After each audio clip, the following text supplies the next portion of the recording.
کھلا اسلام کو گالی دی جا رہی ہے. کہتے ہیں صاحب اب یہ ڈھکوسلا کرنا بند کر دو کہ آتنک کا کوئی دھرم نہیں ہوتا، آتنک کا ایک ہی دھرم ہوتا اور وہ اسلام ہے. نعوذ باللہ. اور سونے پر سہاگا یہ ہو گیا کہ آج سے تقریباً 8-9 دن پہلے کشمیر کی گھاٹی میں جو واقعہ ہوا، 26 لوگوں کو گولی مار کر کے ہلاک کر دیا گیا. ان سے ان کا مذہب پوچھا گیا اور جب یہ بتایا گیا کہ وہ مسلمان نہیں ہے تو ان کو مار دیا گیا، ان کی عورتوں کو چھوڑ دیا گیا. بڑی خوبصورتی سے یہ کام ہوا. مارنے والوں کو پتا تھا ہم مذہب پوچھ کر کے مار رہے ہیں اور عورتوں کے سامنے مار رہے ہیں. یہ عورتیں جا کر کے دنیا کو بتائیں گی ہمارا دھرم پوچھ کر کے، ہمارا مذہب پوچھ کر کے ہم کو مارا گیا.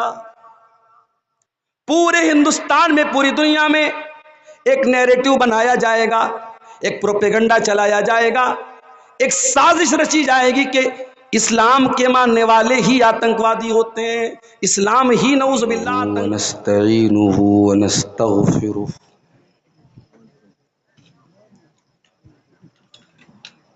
ونعوذ باللہ من شرور انفسنا ومن سیئات اعمالنا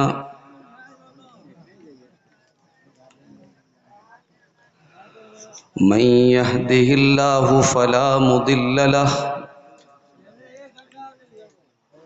ومن يضلل فلا هادي له واشهد ان لا اله الا الله وحده لا شريك له واشهد ان محمدا عبده ورسوله. يا أيها الذين آمنوا اتقوا الله حق تقاته ولا تموتن إلا وأنتم مسلمون. يا أيها الناس اتقوا ربكم الذي خلقكم من نفس واحدة وخلق منها زوجها وبث منهما رجالا كثيرا ونساء واتقوا الله الذي تساءلون به والأرحام إن الله كان عليكم رقيبا. يا أيها الذين آمنوا اتقوا الله وقولوا قولا سديدا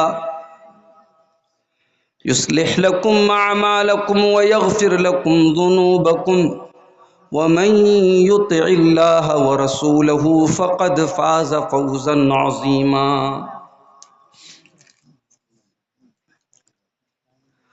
أما بعد فإن خير الحديث كتاب الله وخير الهدي هدي محمد صلى الله عليه وسلم وشر الأمور محدثاتها وكل محدثة بدعة وكل بدعة ضلالة وكل ضلالة في النار. أعوذ بالله من الشيطان الرجيم. بسم الله الرحمن الرحيم. وما أرسلناك إلا رحمة للعالمين.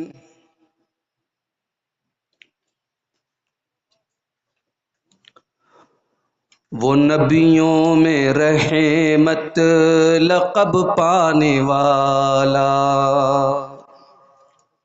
وہ نبیوں میں رحمت لقب پانے والا، مراد غریبوں کی برلانے والا،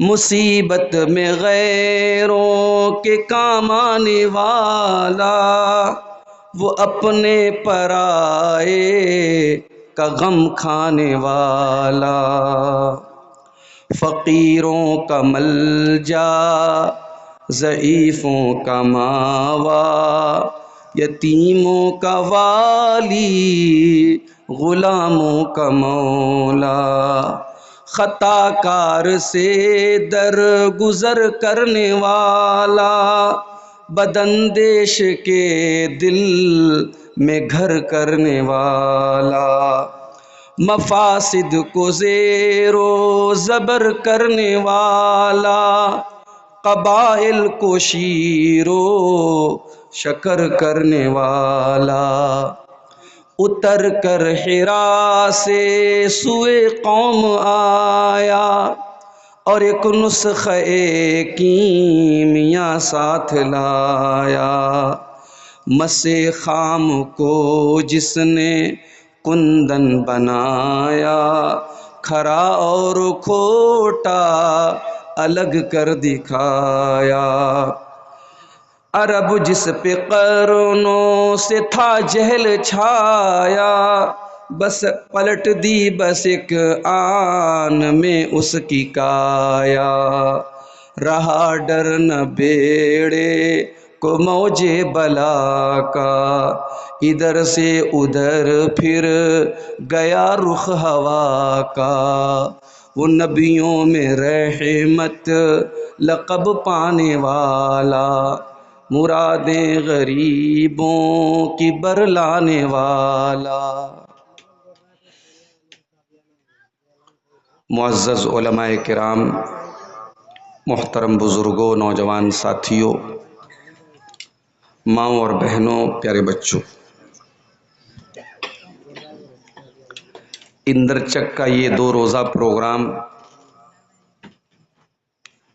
جس کی آج پہلی شب کی آخری تقریر کرنے کے لیے میں آپ کے سامنے حاضر ہوا ہوں۔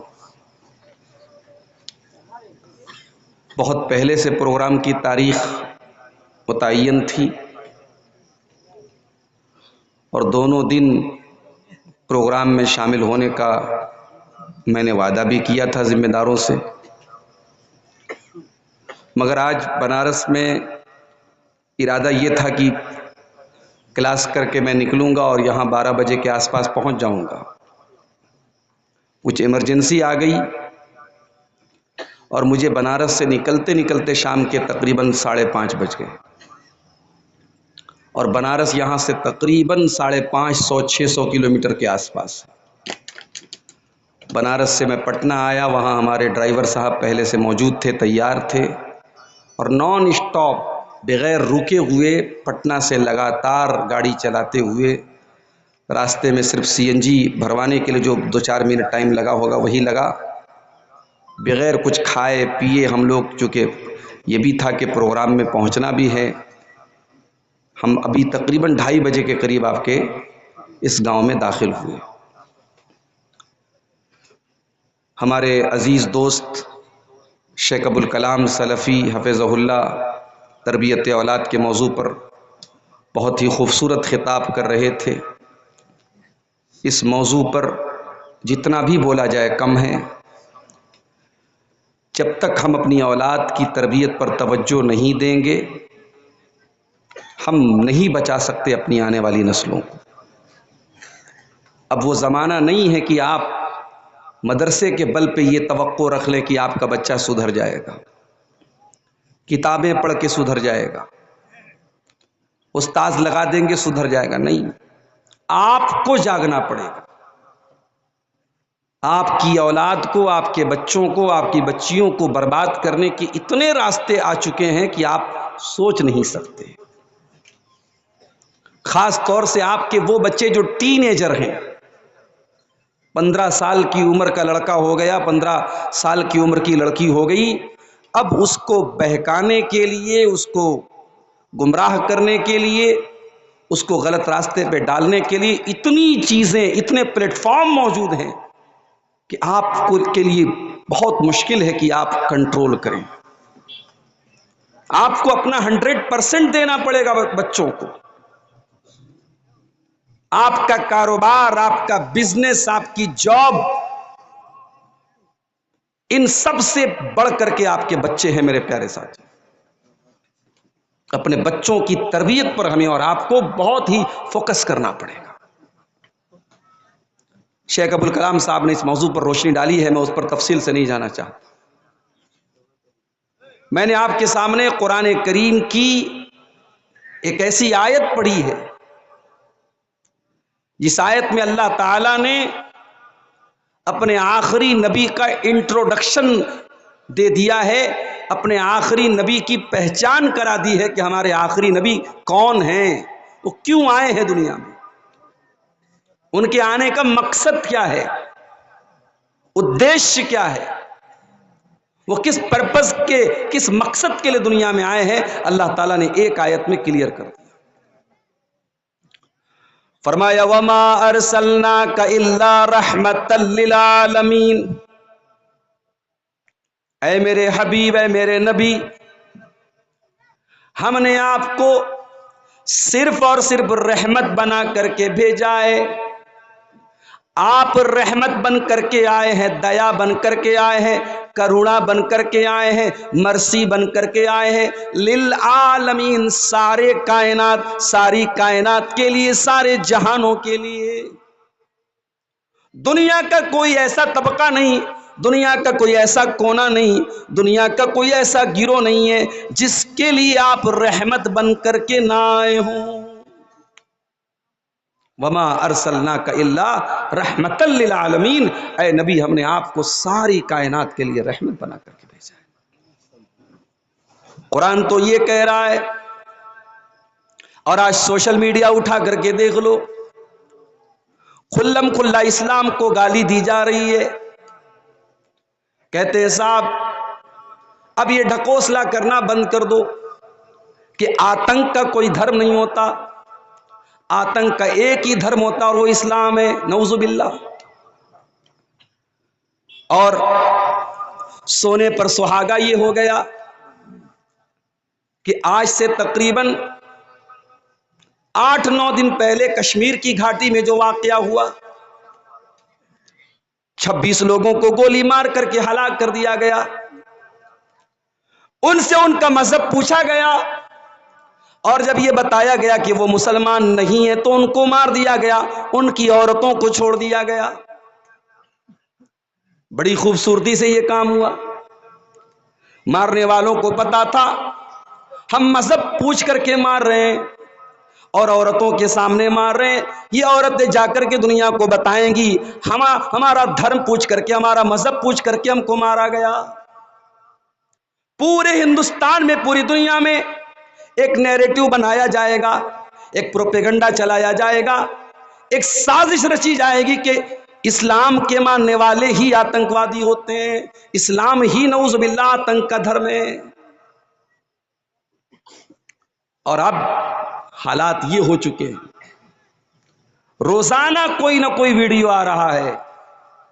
آگرہ کی سرزمین پر اتر پردیش میں ایک ریسٹورنٹ میں کام کرنے والا مسلمان نوجوان گلفام، اس سے اس کا نام پوچھ کر کے گولی مار دی گئی، اور یہ اعلان کیا گیا کہ ہم 26 کا بدلہ 2600 سے لیں گے۔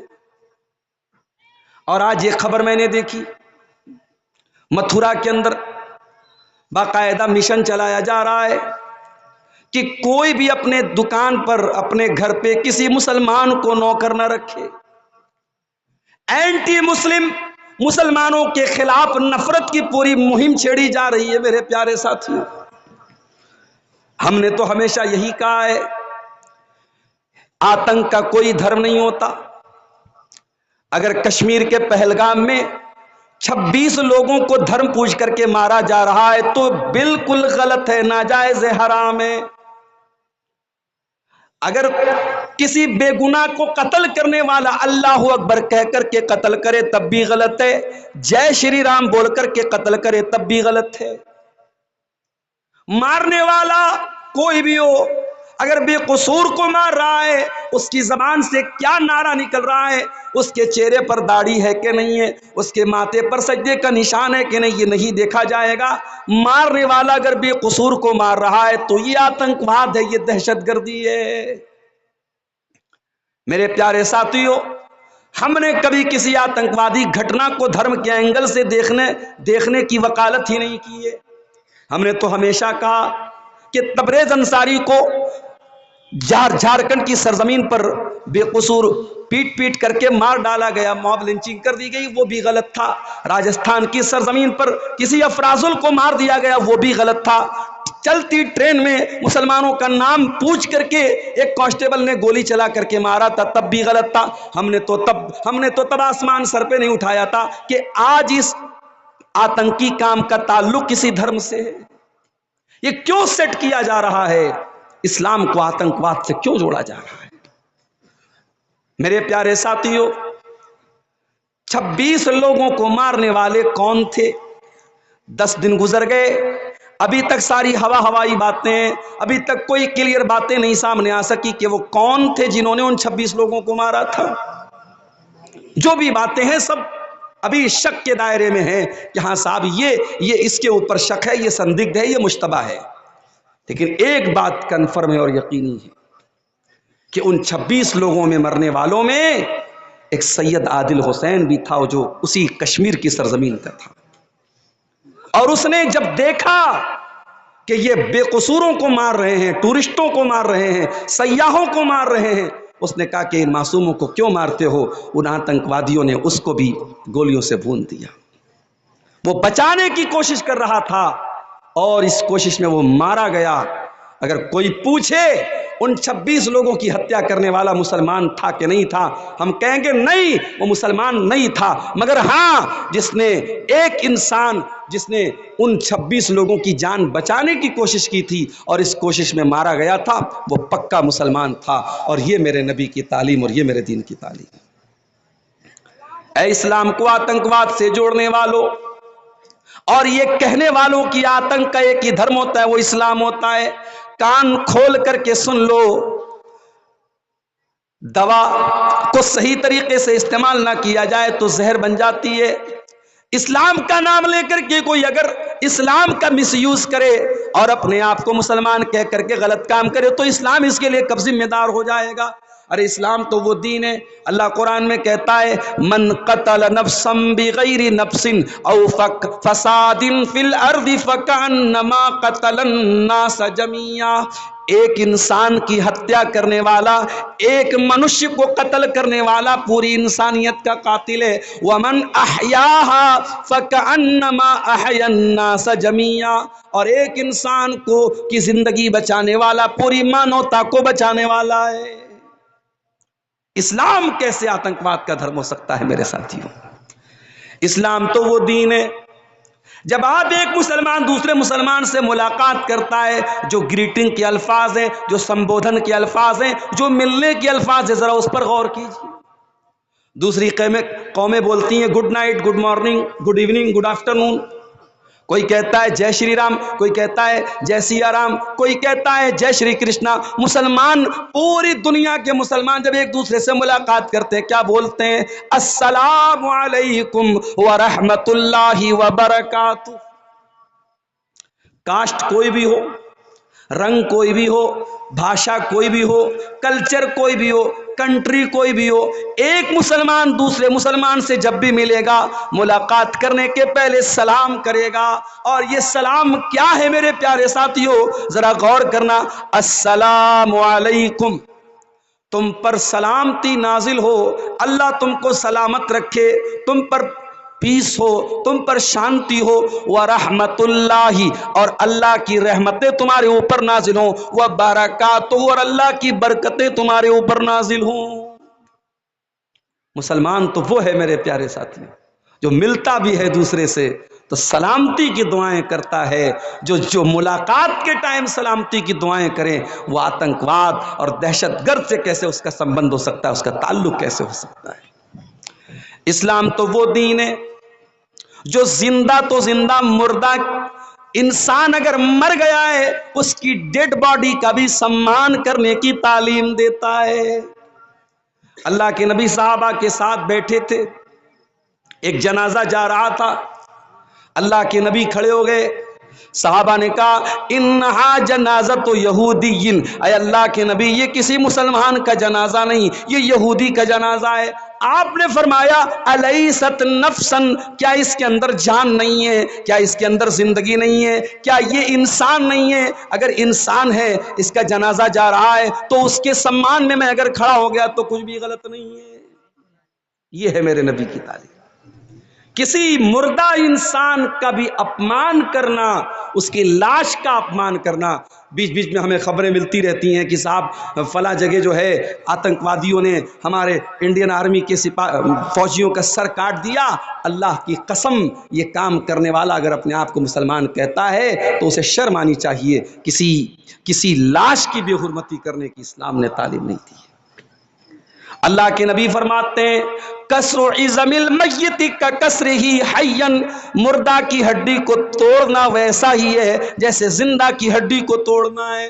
آپ قبرستان میں اپنے کسی رشتہ دار کی قبر کھود رہے ہیں، اگر دوسرے مردے کی ہڈی نکل جائے تو شریعت کہتی ہے کہ پورے سمان کے ساتھ اس ہڈی کو بھی وہیں دفن کر دیا جائے، اس ہڈی کو توڑنا بھی آپ کے لیے جائز نہیں ہے۔ یہ ہے اسلام کی تعلیم۔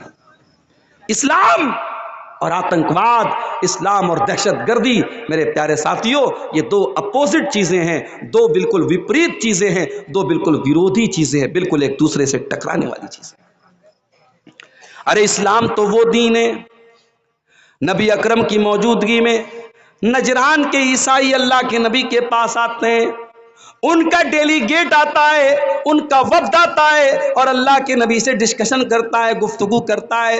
ان کی نماز کا ٹائم ہو جاتا ہے، وہ مسجد کے باہر جانے لگتے ہیں۔ اللہ کے نبی نے فرمایا اے عیسائیوں، یہ ہماری مسجد ہے، یہ ہماری مسجد ہے، آپ اپنی نماز یہاں پہ پڑھنا چاہیں، ہمیں کوئی آبجیکشن نہیں، کوئی اعتراض نہیں۔ اللہ کے نبی کی موجودگی میں ان عیسائیوں نے مسجد نبوی میں اپنی نماز قائم کی۔